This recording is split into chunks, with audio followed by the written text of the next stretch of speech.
Hey everyone, welcome to Steven Universe, the show where we talk about the universe of Steven Universe. I'm your host, Victor Frost. First things first, the news. So in case you haven't heard, or if you didn't see the video I put out earlier this week, Steven Universe will be back on the air come Monday, June 15th at 6 p.m. That's right, you heard me right, a Monday, which only means Steven Bomb cometh. I'm thinking about calling it Steven Bomb 2, Electric Boogaloo. So anyways, for that entire week, from June 15th through June 19th, there will be a new episode of Steven Universe every night. We broke the story on the Steven Universe subreddit on Tuesday morning, so that was pretty fun. We actually managed to get the story out a few hours ahead of the Steven U crew. And, well, because we're committed to you guys. That's why. We are here for you. In other news, Ian Jones-Cordy announced this Friday that he is no longer a member of the Steven Universe staff.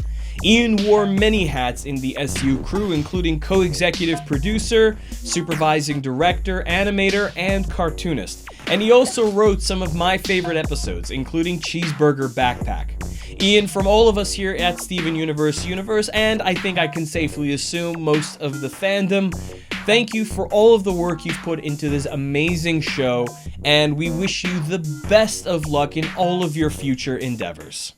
Now it's time to see what you crazy cats have been up to. It's time for a review. In 1992, Nintendo released the art creation software for the SNES called Mario Paint. And while the game was critically acclaimed, its true legacy needs no further introduction than the name itself, now synonymous with the hundreds of thousands of music covers produced by any of the multitude of versions of its music creation feature.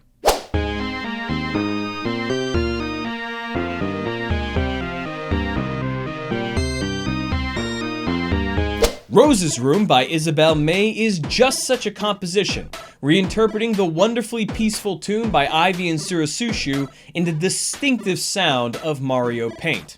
It has that wonderfully nostalgic retro feel that so many of us grew up with and would feel totally right in place in a 16-bit version of Attack the Light. So, what's the verdict? I'm gonna give it 4 out of 5 Stevens. As a translation of the original work, you can't get much better than this, but I really feel it needs that extra creative oomph to really push it that one more level.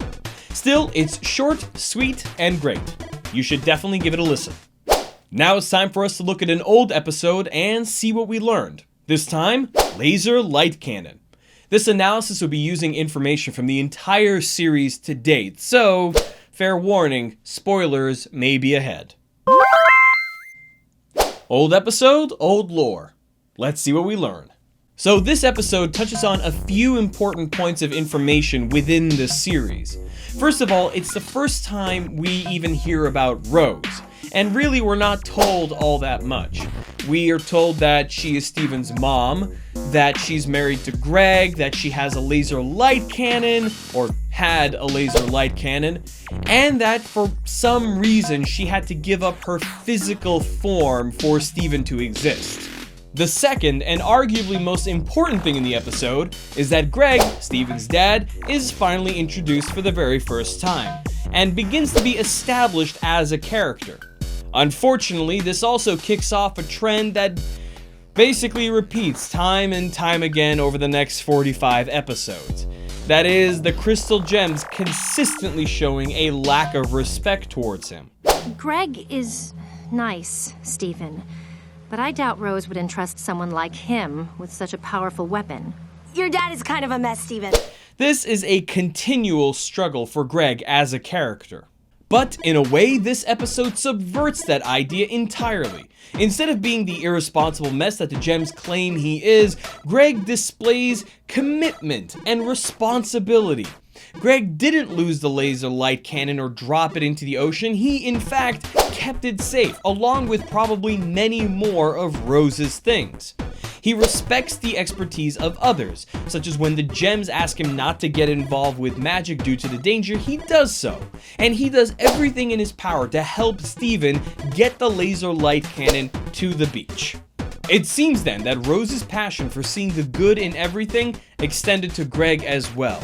Beneath his admittedly scruffy surface is a man worth respecting, even if he doesn't really respect himself. But that's for another time.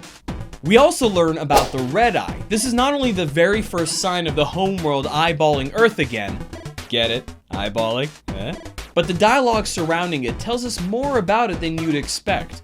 If the crystal gems know about it, that means the technology is over 6,000 years old.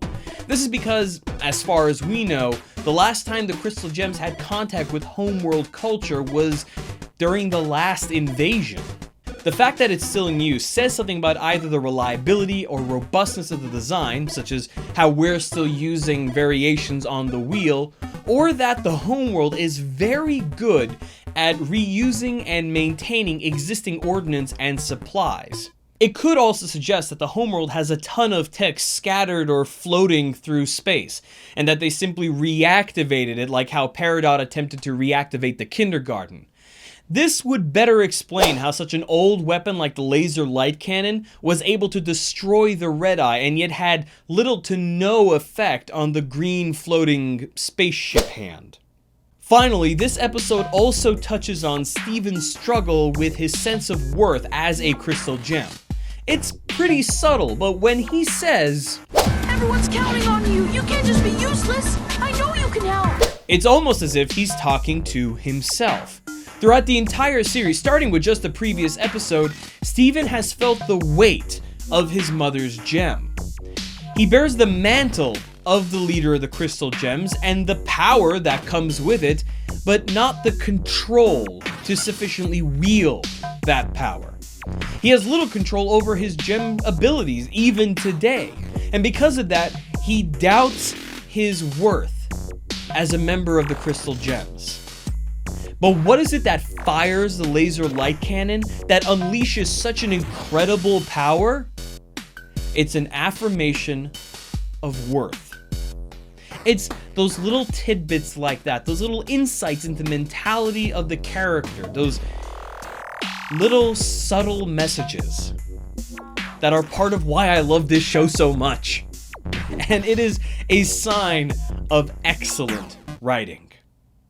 And that's what we learned this week on Steven Universe Universe. Join us next time as we examine how cinematography was used in a show with no cameras.